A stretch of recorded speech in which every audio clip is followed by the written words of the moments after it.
So dear students, welcome in this lab.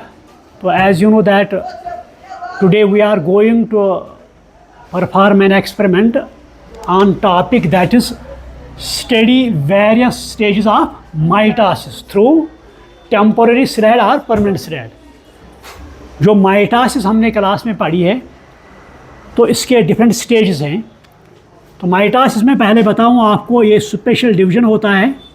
यहाँ पर जो पेरेंट सेल होती है ये डिवाइड होती है दो सेलों में.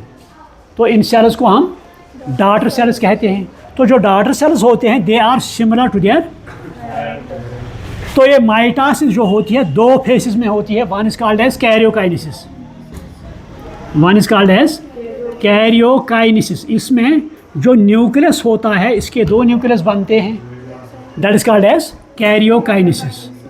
तो उसके बाद सेल वाल, अगर प्लांट सेल हो तो इसमें सेल वाल बनता है, तो फिर दो सेल्स बनते हैं यहाँ पर. तो that is called as cytokinesis. So second phase here is cytokinesis. Karyon means nucleus. जब न्यूक्लियस दो बनेंगे तो कैरियोकाइनेसिस होगी, और जब सेल दो बनेंगे उसको साइटोकाइनेसिस.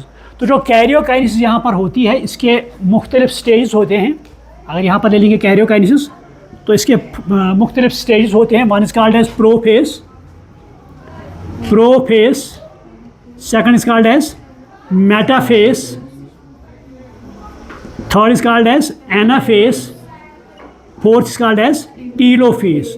तो ये चार फेसिस है जिसके थ्रू ये सेल जाती है और एक सेल को दो सेल बनते हैं या एक न्यूक्लियस को दो सेल न्यूक्लियस बनते हैं. तो यहाँ पर जो सेल होती है इसमें एक्चुअली क्या होता है, क्रोमोसोम नंबर ये तो डिवाइड होता है, डीएनए नंबर ये डिवाइड होता है. तो उसके बाद जो क्रोमोसोम होते हैं किसमें, प्रोफेस में, इसमें क्रोमोसोम बहुत ही थिन होते हैं. तो जो लो पावर माइक्रोस्कोप होता है इसमें है ये अच्छी तरह दिखाई नहीं देंगे. लेकिन मेटाफेज जो है, मेटाफेज पर क्रोमोसोम थिकेस्ट और शॉर्टेस्ट होते हैं. तो हम गिन सकते हैं. अगर फॉर एग्जांपल प्लांट ले लेंगे, आप पायसम ले लेंगे या दूसरा बागला ले गया, ह्यूमन बीइंग ले लेंगे इसकी सेल, तो मेटाफेज पर हम क्रोमोसोम नंबर गिन सकते हैं कितने क्रोमोसोम इसमें होते हैं सेल में. तो उसके बाद एनाफेज होते हैं. पहले ये प्रोफेज, तो इस प्रोफेज में क्रोमोसोम थिन होते हैं. इसके बाद मेटाफेज, तो मेटाफेज में क्रोमोसोम थिक होते हैं और शॉर्टेस्ट होते हैं. उसके बाद एनाफेज, तो एनाफेज में chromosome they go towards their respective poles. तो उसके बाद दो न्यूक्लियस बनते हैं, दैट इज टीलोफेज. ये देखना है हमें. तो ये थ्योरी में भी आपको एग्ज़ाम के तौर पर एग्ज़ाम में आ सकता है question, various stage of mitosis. तो प्रैक्टिकल में भी करना पड़ता है. यहाँ तो दो तरीके से हम कर सकते हैं. या तो हमें स्लाइड परमानेंट हो तो हम सिंपली इसके इस माइक्रोस्कोप के अंदर इसमें लाएंगे तो ऑब्जर्व करेंगे. अगर हमारे पास ये परमानेंट स्लाइड नहीं हो तो हम एक टेम्पोररी स्लाइड बनाएंगे इसके लिए. तो इसके लिए हमें मटेरियल चाहिए या अपैरेट्स या इक्विपमेंट्स. तो पहले हमें क्या चाहिए, मटेरियल. इसमें अगर आपको याद होगा पिछले हफ्ते इसमें हमने जो ऑनियन है, मैडम वहाँ पे है ना वो ऑनियन, तो ये ऑनियन है ये हमने रखा था यहाँ पर, है ना. इसके रूट्स निकल आए हैं, बहुत बड़े रूट्स हैं इसके. तो जो रूट टिप है यही निकालना है, क्योंकि रूट टिप में माइटोसिस होती है इसमें. तो रूट टिप पर अगर आपको याद होगा इस पर मेरिस्टेमेटिक टिश्यू होता है. तो मेरिस्टेमेटिक टिश्यू ये थ्रू आउट लाइफ प्लांट के डिवीजन में रहता है. तो इस तरह यही टिप हम लेते हैं माइटोसिस को स्टडी करने के लिए. पिछले हफ्ते हमने इसी से लिए हैं रूट टिप्स. तो इनको हमने प्रिजर्व किया, 70% इथाइल अल्कोहल, इस पर हमने वो मटेरियल प्रिजर्व किया. तो एक ये चाहिए ऑनियन रूट टिप. तो सेकंड हमें चाहिए स्लाइड. तो ये स्लाइड है, और इसके अलावा हमें चाहिए कवर स्लिप. तो यहाँ पर ये कवर स्लिप है, ये भी चाहिए कवर स्लिप. और इसके अलावा हमें चाहिए स्टैंड, क्योंकि जो क्रोमोसोम है, क्रोमोसोम वो सबस्टेंस है जिसमें कैरेक्टर है ये अपने अंदर डाई को एब्जॉर्ब करता है. ये डाई है, इसको कहते हैं एस्ट्रोकार्मीन. अगर ये हम इसे लगाएं तो इससे जो क्रोमोसोम है ये इट विल बिकम पिंक. और एक dye that is called as haematoxylin, अगर वो इस्तेमाल हम करेंगे तो क्रोमोसोम इसमें ब्लैक दिखाई देता है. तो हम यहाँ ले लेंगे क्या, एस्ट्रोकार्मीन. तो इससे क्रोमोसोम जो है पिंक दिखाई देगा. तो ये हमें चाहिए. तो सबसे बड़ी बात जो है हमें माइक्रोस्कोप की ज़रूरत है, क्योंकि इसी में हम देखेंगे. तो और एक बात मैं बताऊं आपको, एक्सपेरिमेंट करते करते हमें कभी रिज़ल्ट आएगा भी, कभी रिज़ल्ट नहीं आएगा। ये ज़रूरी नहीं है कि हमें हर वक्त विल फाइंड द रिज़ल्ट। तो जब रिज़ल्ट आएगा तो बहुत अच्छी बात है, रिज़ल्ट नहीं आएगा तो इसका मतलब ये नहीं है हम नाकाम हुए, हम फेल हुए। इसका मतलब ये है कि ड्यूरिंग प्रोसीजर, ड्यूरिंग एक्सपेरिमेंट कहीं ना कहीं में कोई खामी हुई है, कोई मिस्टेक हुई है, गलती हुई है, जिसकी वजह से हमें रिज़ल्ट अच्छा नहीं आता है ना। मतलब हमने कोई गलती की, मान लो आपको कुलगाम जाना है तो यहाँ से आपको बस पकड़नी है सीधे, अगर आप रास्ते में कोई गलती होगी आप तो अपने गोल पर नहीं पहुँच पाएंगे। इसी तरह अगर एक्सपेरिमेंट करते करते हमसे कोई मिस्टेक होगी तो रिज़ल्ट नहीं आएगा, तो फेल हम नहीं हुए। तो अब क्या करेंगे, हम यहाँ पर हम ले लेंगे मटेरियल, इसमें से फोर्सेप, एक मिनट में होगा, तो यहाँ पर हम ले लेंगे मटेरियल।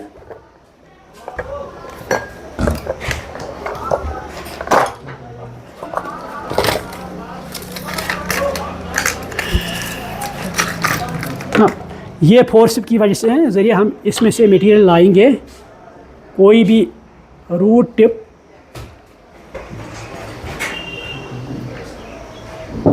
ये रूट टिप है।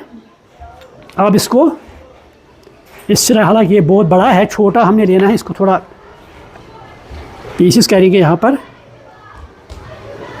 तो छोटा पीस हम ले लेंगे यहाँ पर।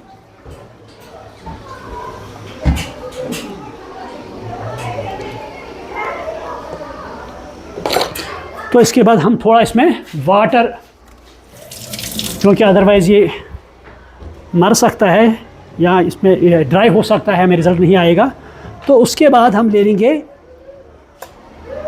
ये स्टैंड एस्टोकार्मीन। तो एस्टोकार्मीन के 1-2 ड्रॉप इस पर डालेंगे, ड्रॉपर।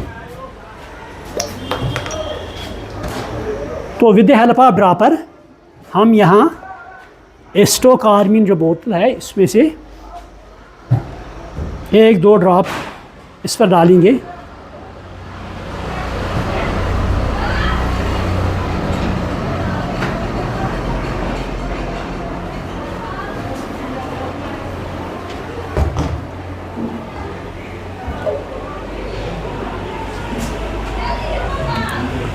उसके बाद हम लाएंगे ये कवर स्लिप।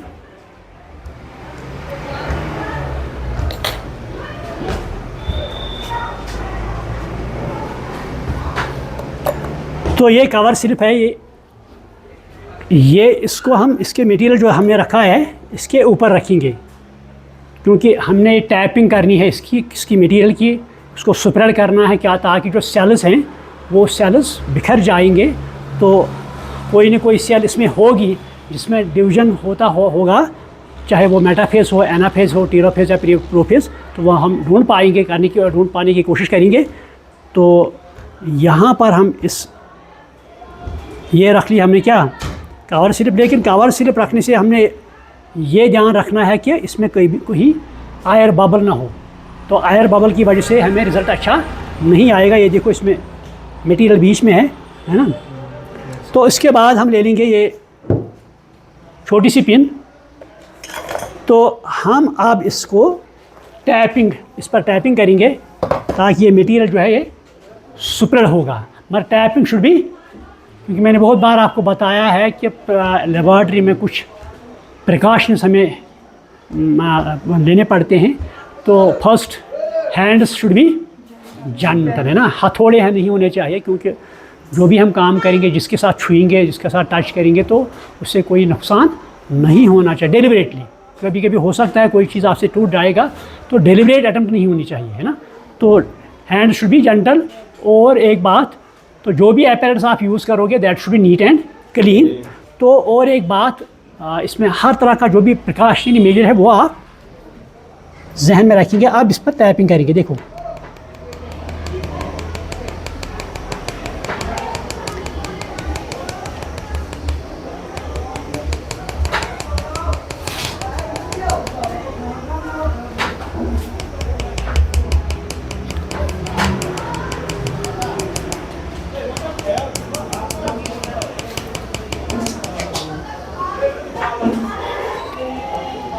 ये देखो टैपिंग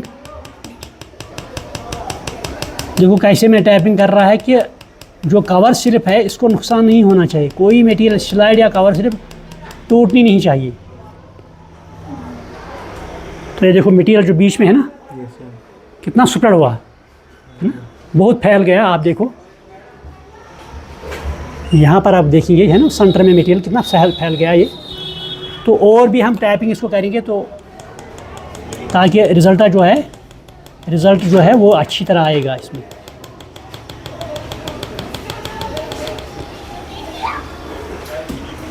तो अब इसको हम माइक्रोस्कोप के अंडर ले लेंगे। तो माइक्रोस्कोप के बारे में मैंने आपको बताया है, इसमें 3 पार्ट्स होते हैं। ये तो आई पीस होता है और सेकंड ऑब्जेक्टिव, थर्ड मिरर। तो यहाँ पर मिरर की ज़रूरत नहीं क्योंकि ये लाइट पर इलेक्ट्रिकल माइक्रोस्कोप है, लाइट पर चलता है ये इलेक्ट्रिसिटी पर, तो हमें यहाँ पर लाइट की ज़रूरत नहीं है। ये बाइनोक्यूलर है। तो अब हम पहले क्या करेंगे, जो स्लाइड है इस स्लाइड को इस ऑब्जेक्ट जो मटेरियल है ना इस पर मटेरियल वो हम कोशिश करेंगे इसी के नीचे रखेंगे। अब यहाँ पर तो एडजस्टमेंट लगी है, इस जो स्टेज है ये स्टेज को हम राइट की तरफ भी ले लेंगे, लेफ़्ट की तरफ भी ले लेंगे, आगे भी ले लेंगे, पीछे भी, ताकि हमें मटेरियल अच्छा तरह दिखाई दे। और एक बात यहाँ पर ये जो है इसको हम एडजस्टमेंट कहते हैं। तो इससे हम इस नोज़ पीस को ऊपर भी करा सकते हैं, नीचे भी ले सकते हैं। और एक यहाँ पर इसका फाइन एडजस्टमेंट, यानी जो रिज़ल्ट है तो इसको हम एडजस्ट ऐसे करेंगे, रिज़ल्ट अच्छा आएगा, है ना। तो अब मैंने मटेरियल को डिस्पर्स किया, तो कोशिश करेंगे और होप भी रखेंगे या इसमें कोई स्टेज हो, अगर नहीं भी हो तो अब भी हम नाकाम नहीं हुए, हो सकता है कोई मिस्टेक हुई हो।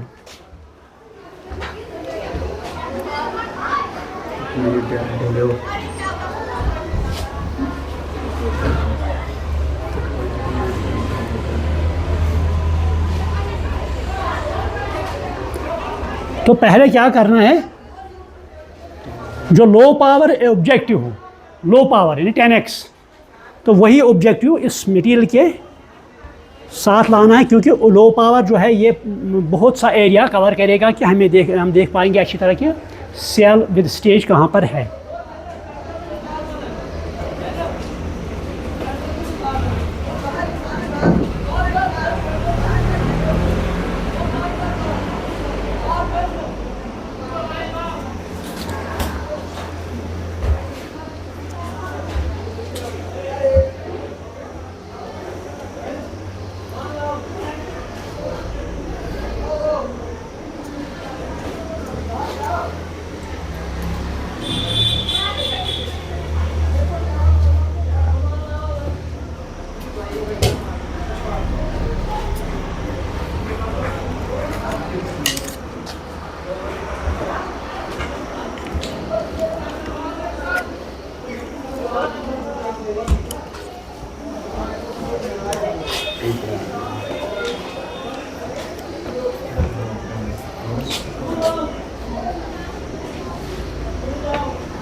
आप भी ट्राई कर सकते हैं।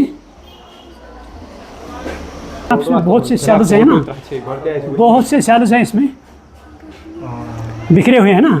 तो अब हमने अच्छी तरह देखना है कि किस सेल में स्टेज है।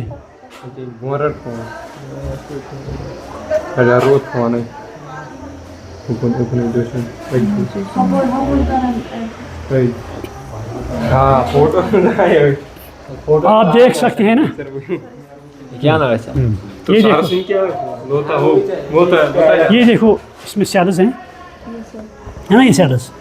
अब हमने देखना है किस सेल में इसमें लगी तुम पत्थर है ना। ये फोटो हमने ले लिया इसका, देखो इसी का फोटो जो है ना स्लाइड में मटेरियल, ये ना देखो ये सेल्स हैं, ये ना सेल्स, ये देखो ये है ना, ये सेल में। हाँ, अब हमने वही देखना है कि किस सेल में स्टेज है।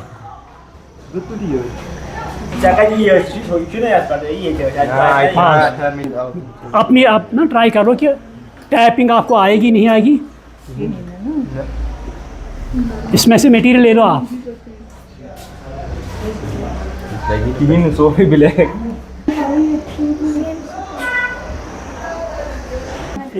स्लाइड लो, मटेरियल लो, टाइपिंग कर दो। ब्लैक हॉस्पिटल शिमन हो ईशान ब्लैक की हर एक ट्राई करो, इसमें क्या आपको जो आप भी।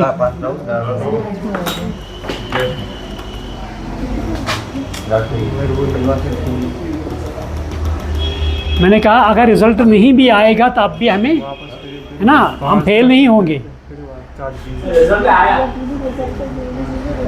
सुबह भी वापसी फिर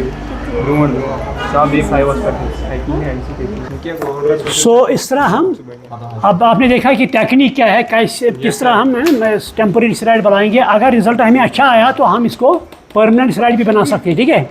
तो अब कल आप खुद करेंगे इस तरह जिस तरह आपने आज किया, कल आप खुद करेंगे, देखेंगे कि माई टास्क के स्टेज आएंगे या नहीं। सो कल हम इसको फिर से रिपीट करेंगे। Thank you.